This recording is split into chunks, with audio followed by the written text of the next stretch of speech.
just Googled your name. Googled me. You Googled me. What you mean you Googled me? Hey y'all, Welcome to the Huddle Hub. I'm Deb. And I'm Majestic. And in today's huddle, we are going to talk about how to handle challenging instructors. Mm-hmm. We had a lot of experience with that. And so be ready. We're going to Yes. have lots of stories Yes. and examples for you. Mm-hmm. And we're going to give you some tips on how to handle them. But just to give you a background with what we have experienced with these kind of instructors, we had multiple instructors that were like that. With multiple personalities. Yes. We actually had an instructor that was yelling at us and said, I know I'm crazy, and I have her certificate to show that I'm crazy, and you can't do anything about it. And when she would talk to us, she always did. She's like...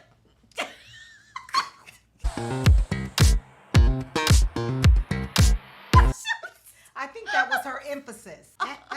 That was her emphasis. And we had this other instructor. She's always yelling and not teaching, telling us like stories about her life. Mm-hmm. And I love to bring my laptop to class because I type faster than writing.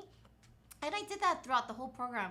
But she would not she yelled at me. She's like, put that away. Are you recording me? And I'm like, no. So I couldn't use my laptop in class. Now, granted, there are some schools that don't allow recording devices because they don't allow lecture. But there's a way to do that. Yeah. I'm an instructor, and my facility doesn't allow recording. But respectfully, I let them know what the rules are, that we do not allow recording. This was not that. Yeah, she was just paranoid. Yeah, she was paranoid. Yeah. And you know how I know she was paranoid? Let me tell you how I know she was paranoid. So one day she gave me an extra assignment. Actually, she was on a rant and she gave a lot of my classmates an extra assignment. Well, I was one of them. So we had to write a paper. So I write my paper, and you know where you go and title the instructor. Yeah. So just to give her, respect, because she had a lot of credentials, I Googled her name and all of her credentials. And so when I titled my paper with her name, I put all of her credentials. Mm-hmm. I turn my paper in. She looks at my paper and she's like, how you know all this about me? And I said, so innocently, I said, oh, I just Googled your name to get all your credentials. Googled me? You Googled me? What you mean you Googled me? She looks like... And she freaked out. And I'm like, okay, she haven't taken her meds today. That's all that is.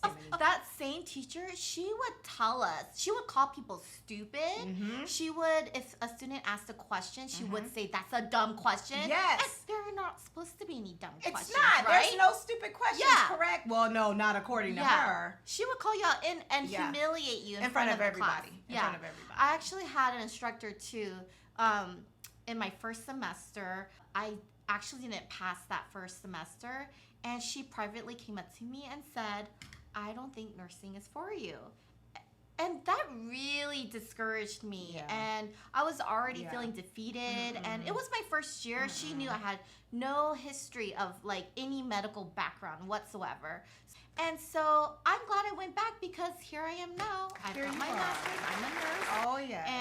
And been doing bedside for 9 years. Oh, yes. And if I had listened to her, I would have not been a nurse. So the takeaway is not to listen. If you feel that this is just a challenge for you, but you know that you're cut out for this, you know that you're going to do everything in your power to get your nursing license and become a nurse, you do it. You don't let any instructor or anybody tell you that you can't, okay? Because there's some that will. Yeah, some think they're being helpful, but they're not, because that same instructor told another one of our classmates nursing wasn't for her either. Yeah. So, you just have to, be prepared for things like that. Okay. I got accused of cheating. Oh. So, when I went into the nursing program, I went as a generic student. And for those of you who don't understand what I'm talking about in terms of generic student, we have another video where I talk about that. So, please go back and watch. I went as a generic student, right? And so my background was in psych. Yeah. I had been doing psych for many, many years. But because I went generic, no one knew that, I was already in the field. And during second semester, that was psych. And it was very, very difficult for a lot of my classmates. But I had had many years of experience prior to going into the nursing program. And so I was doing fairly well. And I was making A's. And this instructor one day came and asked me, she said, "How are you getting an A in my class? Are you cheating?" Oh my goodness. I mean, like, that just threw me Yeah. for a loop. And I said, "No, I'm not cheating. I study hard, you know, and I know some things." So, she didn't believe me. And that bothered me a lot because no, I wasn't cheating. I was just educated in the field of psych because I had many years of psych experience prior to going into the nursing program. Why I chose not to share that with her, because I didn't have to. I went generic. You don't need to know. I was very disheartened because when I was going into the program, I had heard about this instructor. And this instructor is very accomplished, meaning she has a lot of credentials. And in my mind, this was the person I was going to gravitate to. I couldn't wait to meet her because I'm like, she's going to be my mentor. You know, she's so accomplished, and I think she can teach me a lot of things, and I can just model after her. And I had this whole grand idea of our relationship. And boy, was I wrong. She turned out to be someone that was very rude, very unprofessional, and then people would make excuses for her, like, she's just a hard teacher. She doesn't take any mess. She just, you know, keeps it real. Those are all excuses for bad behavior. I am currently an instructor. Okay, I do not display those kind of behaviors. Do I have challenges with some of the staff that I need to instruct? Yes, I do. But there's a way that I handle it, and I always handle it professionally. So to me, it was an excuse for bad behavior. I also feel, in my humble opinion, she equated the word student and child as synonymous, and they're not, because she didn't respect us as adults. So keep in mind, you deserve respect. It doesn't matter that you are the student. That doesn't mean that you're a child. You are an adult, and you deserve respect. Exactly. We have to tell this story. We have to. Okay, we were like in either second or third semester, and the door was open. And so the fourth semester teacher just decided to pop in the class and give us a little lecture. Yes. And when she was standing there, I don't even know what she was talking about. I don't know what she was talking about either.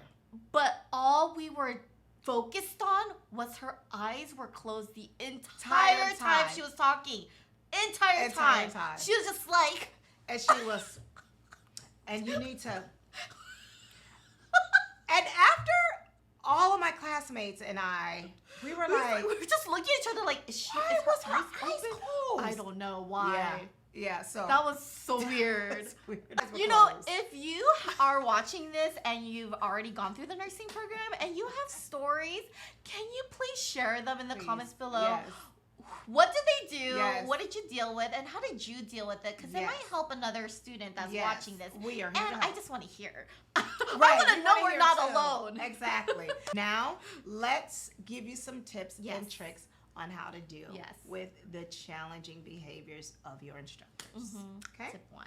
So, tip 1, please stay calm. I know that's easier said than done because my buttons were pushed to the max. So it's very difficult to stay calm, but you have to stay calm. I got one piece of advice that to this day I'll never forget. So the dean, she was the dean at the time, she spoke with me one day and she gave me this advice. She said, these people already have what they were after, meaning they were already nurses, they already had careers. She said, you're trying to get yours. Therefore, that's what you need to focus on. Changed my whole perspective because it was true. They already was established to where they wanted to be. I was simply trying to get mine. So that should be my focus. So when I say stay calm, practice makes perfect because we're all human and we all have emotions. So just please try to stay calm. Second tip is understanding their perspective. And this is, I'm talking about teachers who are not always mean and being abusive to their class. I'm talking about some of those teachers that might have a bad day and maybe not act the kindest. And we had some instructors that were not very fair and kind of mean to some of the students. But later we found out she was actually dealing with a severe illness. Right. And you actually had that. She was actually her patient It later. goes back to nursing Yeah. being a small world. Yes. She ended up my patient. Yeah. Don't be so judgmental right away. Maybe she's going through something. That's why she's, being this way during class. With the exception of just being mean just to be mean. Yeah. Hold on. Let's let Bella's dog food finish. The third tip is to communicate respectfully. Okay? Again, this might be difficult, but you have to communicate respectfully. Always address your instructor respectfully, even if you don't agree with them. And it's not to say that you have to agree, because we all know we can agree to disagree. We just want to do it respectfully to avoid any types of confrontation or conflicts. This is going to prepare you, believe it or not, for your career in nursing. Oh, yeah. For sure. I mean, the best preparation for your career as a nurse is nursing school. Yep. Because when you get out into the real world as a nurse, you are going to be faced with a lot of conflict, a lot of confrontations, and not just patient-wise. You have the family members, your co-workers, you have Managers. the doctors, managers, Doctors. directors. Yep. It's so many different people that you might have to do some conflict resolution with. So this will prepare you for the real world of nursing. Yep. So the fourth tip is to seek clarification. If you're unsure about something, maybe a subject or why you got this grade, go to your teacher and ask. I don't understand. Can you please show me, why did I get this wrong? You will not always get the response that you are expecting to. We've had classmates ask questions, I don't understand this. Can you clarify this? And the teacher would just yell at us and say, read your syllabus. There's a way, as a nursing student, you do want to start learning how to find information, how to go to your resources and learn. You don't want to be spoon-fed everything, but it's okay to ask questions and to seek clarification. And teachers should be able to help guide you in finding that answer, either telling you or helping you think through what that answer will be. Right, exactly. When you do have to confront, your instructor, you want to do it privately.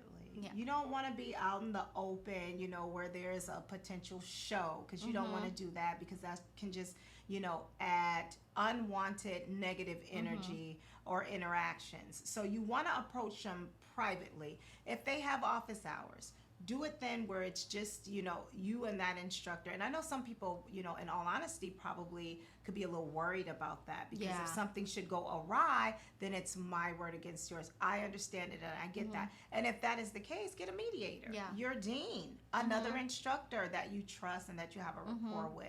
But you just don't want to make it a grand show, because what if you get the instructor that's like this one who likes to yell and scream?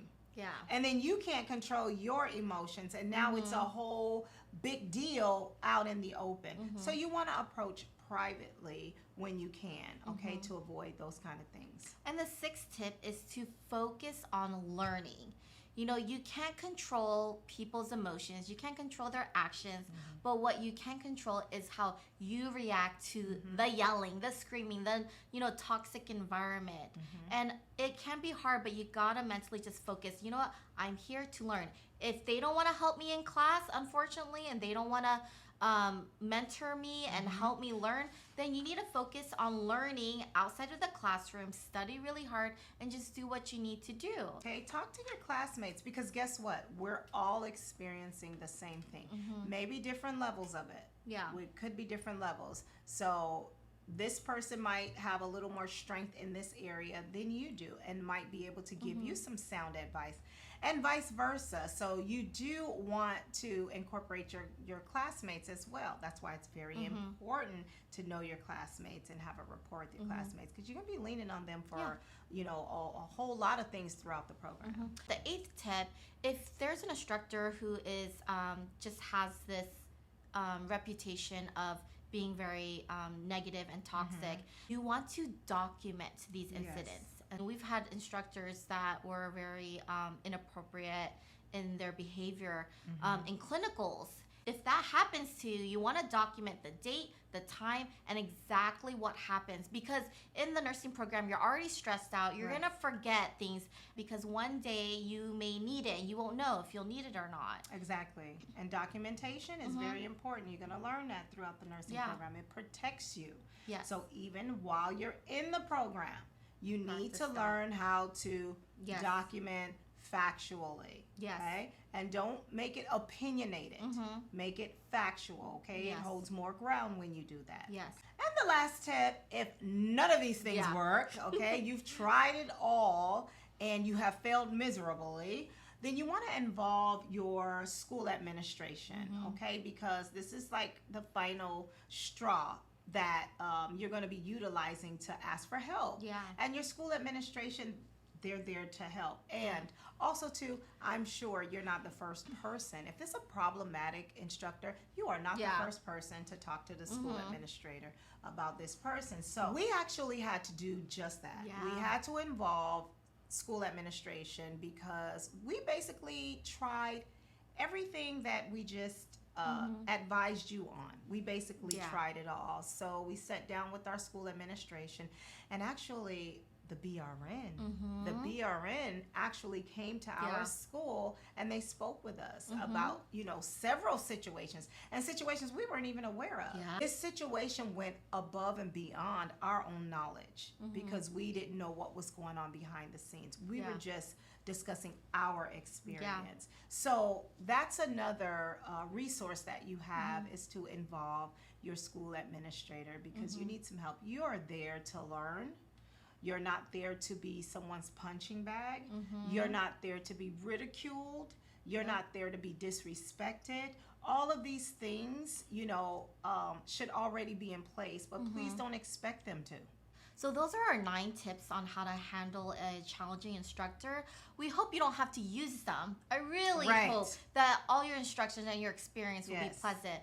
But we know that they are out there. Yes. And we hope that these will be helpful to you, how to properly do it.